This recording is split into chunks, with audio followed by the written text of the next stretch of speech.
Good afternoon, everybody. My name is Darren Cameron, Director of Communications and Media with the Winnipeg Football Club. On behalf of our entire organization, I'd like to welcome members of the media to today's announcement. An announcement that we feel is another major step forward for us in building a positive, sustaining, and professional, successful football operations department. One of which our fans, the city of Winnipeg, the province of Manitoba, so rightly deserve. With that, I do want to acknowledge our great fans watching live on bluebombers.com, as well as listening live on our radio partner 680 CJOB. Quick rundown of how the proceedings will go this afternoon. Right away, I'll turn it over to our President and CEO, Mr. Wade Miller, who will make a few comments on behalf of the organization on today's proceedings and today's announcement. And then we'll turn it over to the floor for questions for these three gentlemen. Haley has the mic, so once we get to the question portion, because it's live stream, we appreciate it if you just raise your hand and she'll bring the mic over to you. At this time, as mentioned, I'll turn it over to the President and CEO of the Winnipeg Football Club, Mr. Wade Miller. On behalf of the entire organization, the Winnipeg Football Club, we're honored today to be able to announce that we're extending Kyle Walters, our general manager, and our head coach, Michael Shea, to 3-year extensions of their contracts. We started this journey together in 2013, and we've made progress to date. And we look forward to the next 3 years plus and building and growing a winning, sustaining organization. So we'd like to open it up to any questions that you may have. So guys, as we mentioned, Haley's got the mic there. Just raise your hand and she'll be happy to bring it over. Thank you. Hi, Kelly Moore, 680 CJOB. Congratulations, fellows. And this first one, I guess, for Wade, maybe just talk about how easy a decision this was to make.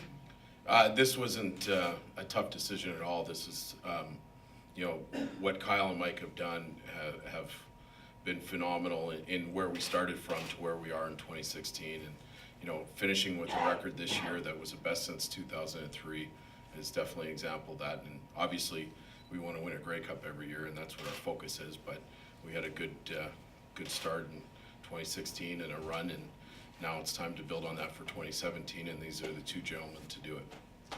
And for Kyle, I guess an easy conversation as well, finding out where Mike was at before he arrived at this conclusion? Easy in the decision that I knew I wanted Mike back as our head coach. I knew that all along. There was never any doubt ever with that, and once the Grey Cup ended and Mike cleaned up his business with the players, then we sat down and tried to figure out, and it was evident Mike wanted to be here and I wanted him here, and as did Wade, and then the process took a little bit of time, but we sorted it out. Mike, I don't know if you've ever been through this process or not before, but could it have gone any smoother? And do you consider this to be maybe a one-off in your career for negotiations for a new deal? I think it did go smoothly. I do appreciate their patience, right? Because I've got a pretty singular focus. I asked the players to have a very singular focus throughout the season, so there was really. I wasn't going to give myself the opportunity to do that to negotiate during the season. I really wasn't. So I really appreciate their patience. And then, sure enough, after you take care of the wrapping up the season, it did go, I thought, fairly smoothly.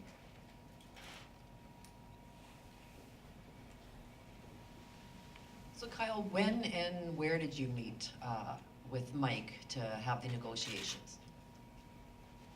Well, it was at the Knob. It was the first meeting. Mike and I got out of the office when we were back from the Grey Cup, and we went down and we had a little bite to eat, had a couple of beers, and got the ball rolling and made our notes. And then it's sort of, we fine-tuned it over the next week and brought Wade into the picture to kind of keep him up to speed. And the three of us sat down in Wade's office up there one day last week and sort of hashed out all the fine details. But it went fairly smooth.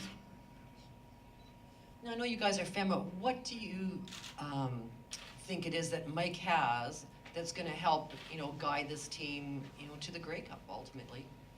Well, I know what he has. The players respect him. The players play for him. He's a leader in this locker room. The players will follow him. They'll fight for him. They'll do whatever is asked of him.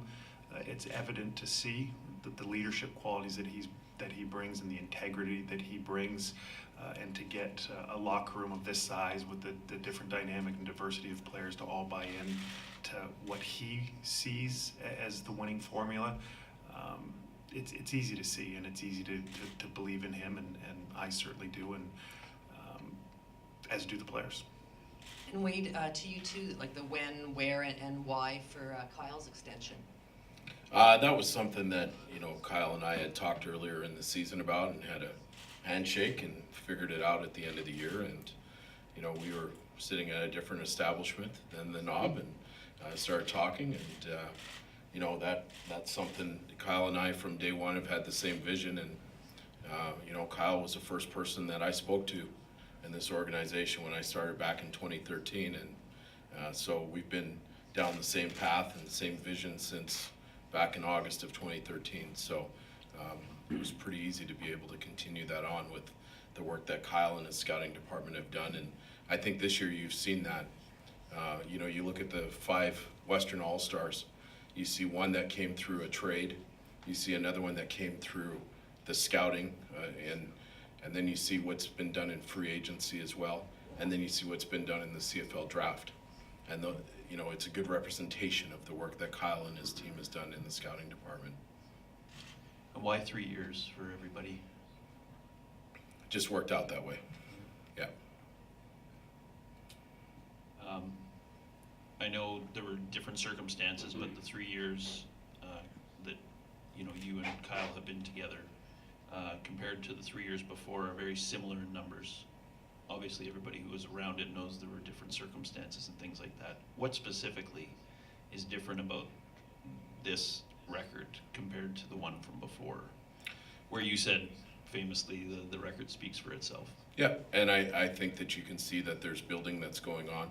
I think in 2014 we may not have been as good as our record. 2015 I knew we were better than our record, and now you saw it in 2016 of where we ended up and where we're going to grow to 2017.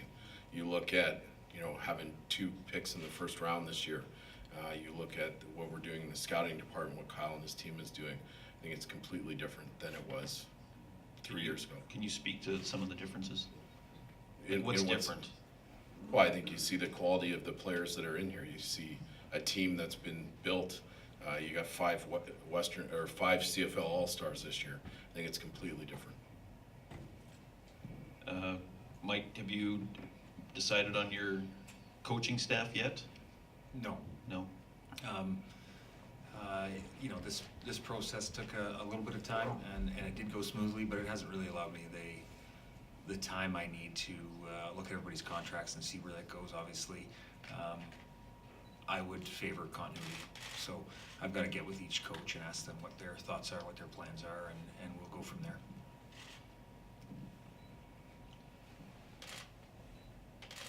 Mike, why the singular focus? I mean, did you not want to know that you'd be long-term plans, and why keep those negotiations till after the season when?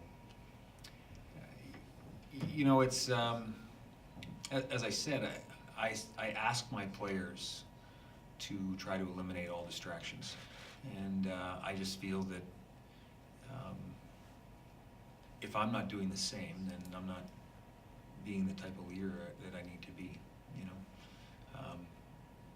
I wouldn't want a contract negotiation to affect my thought process at all, during the preparation week, and I wouldn't want it to affect any players, even one player, if they thought that there was a distraction involved because I was worrying about a deal rather than a game plan. Then that would be too many. So it's just the way I think. Kyle said at the end of the season, it was just a matter of whether or not you wanted to be here and for how long. Why do you want to be in Winnipeg for 3 more years, and what was the most appealing part of sticking around this club? And I'm sure there could have been maybe other options out there. Well, we've started something. I don't know that there's many people in this role in whatever league that want to leave something half finished. It's I just don't believe that. I don't know that it's anything unique. We've started to build something here. I think, you know, we're all leaving our fingerprints on it, and the players are too. And we want to turn it into something great. Kyle, it was kind of on your website today, and you kind of echoed it earlier. This was a no-brainer. What was it, even during a 1-4 start to this season? Why a no-brainer, given the previous 2 years? Because I know the type of man Mike is, and I know the type of leader he is, and I know what I want in this organization from a head coach, and it's Mike O'Shea. This is for Wade and Kyle, but can 1 year be enough to instill a winning culture? Do you believe that one successful season can kind of turn things around, I guess, in a certain way? I don't think it was 1 year. I think it's what we've building towards. I think the players, I think when Mike came in and we started to fill the locker room with the type of players that he believes he needs to win and to buy into his philosophy and his vision, I think the players are seeing it, and I don't think this is a 1 year. I think it's a build that you've seen, and the players that we're retaining are staying in this locker room and are building towards it, and they see it. It starts at the top with Wade all the way down, that the players see the type of organization it is. It's a small league. They talk about it. It's players want to be here, and it's not just because the record was a 1 year turnaround. It's been a 3 year slow build, and it's recognized by the players and within the league. Wade, I imagine this isn't just a reward, but the expectations are still pretty high heading into this next 3 years. Absolutely, and there's nobody that has higher expectations than the three of us sitting up here. I know our fans do, and they deserve to have that Grey Cup, and that's what the three of us get up every day thinking about, how we're going to win it and what we're going to do and the steps we're going to take. And it has been a build, and instilling a winning culture just doesn't happen in 1 year, and that's what you've seen Kyle and Mike do over a period of time, and that it took a while to get that turned around and changed, and it's going the right way. And you saw that in free agency last year. A team with a losing record yet still attracts the top free agents around the league to come play here. Just last one for me. Kyle, Mike's players have praised him throughout the process here, throughout the years he's been the coach. Do you talk to players at all? Do you gauge temperatures at all, or do you ask any of the guys in the room how they feel, and do you take their opinions into consideration, maybe even just the leadership group? No.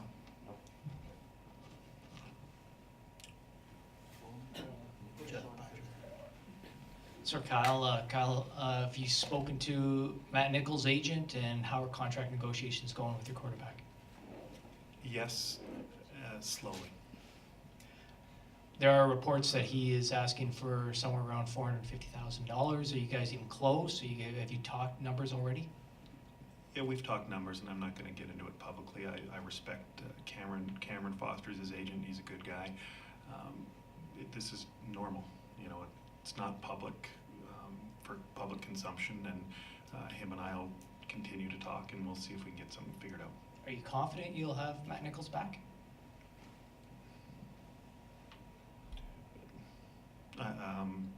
Cautiously optimistic, I would say. But again, when you head into contract negotiations, they're all different, and you don't know.